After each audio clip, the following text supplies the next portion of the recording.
Купив недавно один вітрячок цікавий і генератор. Давайте почнемо з генератора. От 3 кВт генератор, от він в коробочці. 36 кг на секундочку. Так це генератор без тіла турбіни. Це я взамін собі FD4 трошки збільшений вольтаж взяв.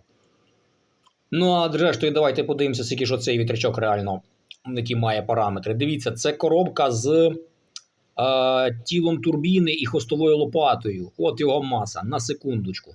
Це сама, перепрошую, не з хвостовою лопатою, з хвостовою штангою. Бо хвостова лопата окремо, от по розміру я бачу, нормальна маса, да? А це лопаті, коробка з лопатями.